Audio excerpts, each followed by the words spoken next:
ప్రజలు నాకు సబ్స్క్రైబ్ చేయండి. మళ్ళా అడుగుతున్నా, నేను సిగ్గు లేకుండా అడుగుతున్నాను, సబ్స్క్రైబ్ చేయండి చేయండి చేయండి. పాకరడం, బంగరడం, సో అట్లాంటివి ఈ దశలో రావడం జరుగుతుంది. చల నైపుణ్యాలు అంటే చేత్తు కానీ సో అట్లాంటివి. అలాగే ఇక్కడ చూడండి, మానసిక వికాసం కింద వచ్చే అంశాలు ఏంటంటే చూడండి ఫ్రెండ్స్, పూర్వ పాఠశాల దశ, ప్రశ్నార్థకాల దశ, అన్వేషణ దశ, ప్రమాదాల వయస్సు, సమస్యను పరిష్కరించుకోగలిగినప్పటికీ ఎలా పరిష్కరించాడో వివరించాడు.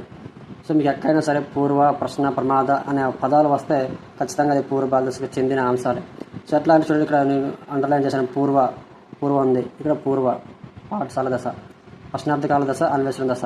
సో ప్రశ్నార్థకాల దశ ఏది దశ అంటే పూర్వ పాల దశ. సో ఇక్కడ పూర్వ పాత స్టార్ట్ అవుతుంది, అలాగే ప్రశ్న పాత స్టార్ట్ అవుతుంది. సో ఇది ఇవ్వలేదు, అన్వేషణ దశ అని ఇచ్చాడు. ఇక్కడ అన్వేషణలో వా, ఇక్కడ పూర్వాలు వా. ఓకే, అంతా సింకింగ్ వర్డ్స్ అనమాట. అలాగే ప్రమాదాల వయసు ఏది అంటాడు, ప్రమాద వయస్సు, ప్రమాదాలు పా, పూర్వాలు పా. సో మీకు ఈ రైమింగ్ వర్డ్స్ అనేవి మీకు ఏ దశలోనూ రిపీట్ కావు, అర్థమైందా? సో ఖచ్చితంగా మీరు గుర్తుపెట్టుకోండి, గుర్తుపట్టేయవచ్చు కూడా. అలాగే సమస్యను ఈ దశలో పరిష్కరిస్తాడు కానీ వివరించలేడు. ఎలా చేసావురా చెప్పు అంటే చెప్పలేడు. సో అదనమాట.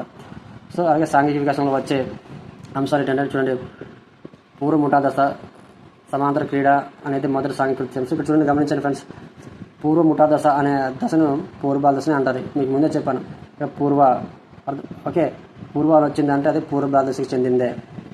ఓకే, పూర్వ ముఠా దశ ఏ దశ అని అంటారు అంటే పూర్వబాల దశని అంటారు. నెక్స్ట్ సమాంతర, సంసర్గ, సహకార, ఈ మూడు క్రీడలు అనేవి కేవలం పూర్వబాల దశలో మాత్రమే ఆడటం జరుగుతుంది. ఏకాంత క్రీడ అనేది కేవలం శైశవ దశలో మాత్రమే ఆడతాడు. ఇది బండగా గుర్తుపెట్టుకోండి. ఓకే, సో ఈ క్రీడల గురించి ఇంపార్టెంట్, ఇవి ఖచ్చితంగా అడుగుతాడు, మ్యాచింగ్ అయినా అడుగుతాడు. సో ఇందులో భాష వికాసం వచ్చేసరికి భాష నేర్చుకోవడం ప్రేరణ ఎక్కువగా ఉంటుంది ఏ దశలో అంటే పూర్వబాల దశలో ఎక్కువగా ఉంటుంది. అలాగే అహం కేంద్రీకృత గల దశ ఇది అంటే పూర్వబాల దశని అంటారు. అహం ఎక్కువ చూపిస్తారనమాట. అలాగే ఈ దశనే వాగుడుకాయ దశ అని అంటాము. వాగుడుకాయ దశ అనేది ఏ దశని అంటారంటే పూర్వబాల దశని అంటారు. సో దీన్ని ఎలా గుర్తుపెట్టుకోవాలంటే వా ఉంది, పూర్వాలు వా ఉంది, వాగుడుకాయ పూర్వ వా.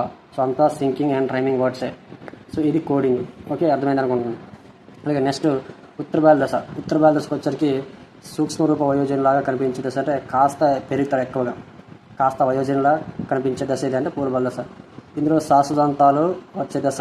చూడండి, మీకు పూర్వబాల దశలో శాశ్వతాంతాలు రావడం ప్రారంభమైతే దాని తర్వాత వచ్చే దశలోన శాశ్వతాంతాలు అనేది వచ్చేస్తాయి.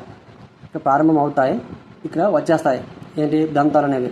ఓకే, ఆట సంబంధ నైపుణ్యాలు, లింగభేదం కనిపిస్తుంది అంటే ఆటలోన లింగభేదం అనేది తెలుసుకుంటారు, ఆడ మగ. సో అట్లాంటివి.